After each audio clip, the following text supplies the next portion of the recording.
harus memiliki komitmen menyerap sisa lebih perhitungan anggaran pendapatan dan belanja Aceh 2019.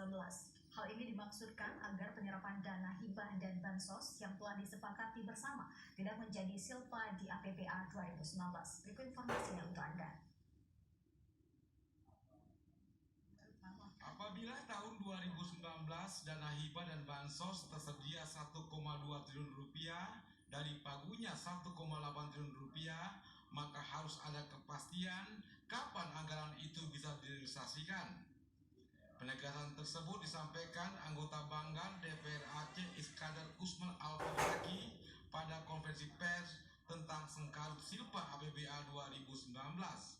Konferensi pers berlangsung di ruang Banggar DPRA kemarin siang. Pemerintah Aceh melalui tim anggaran sebelumnya menyatakan akan mengupayakan merealisasikan dana hibah dan bansos pada APBA perubahan 2019.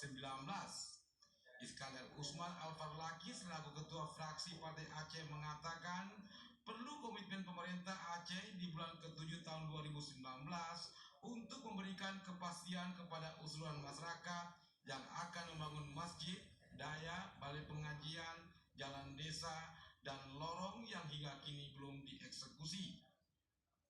Karena sebelumnya saat pembahasan dan evaluasi dari Kementerian Dalam Negeri untuk anggaran 2019, kita juga sudah tanyakan bagaimana komitmen tim TAPA dan pemerintah Aceh untuk pelaksanaan eksekusi seluruh program-program kegiatan. Mereka menyampaikan bahwa tidak ada masalah, clear, yang hanya harus direalisasikan sinkronisasi itu 130 juta karena arahan dari Kementerian Dalam Negeri. Toh kebetulan tiba-tiba sejak sebulan ini muncul masalah. Ternyata tidak ada program hibah bansos yang tidak bisa dieksekusi. DPRA telah mempersiapkan etape yang dikaitkan dengan komitmen pemerintah merealisasikan dana hibah dan bansos.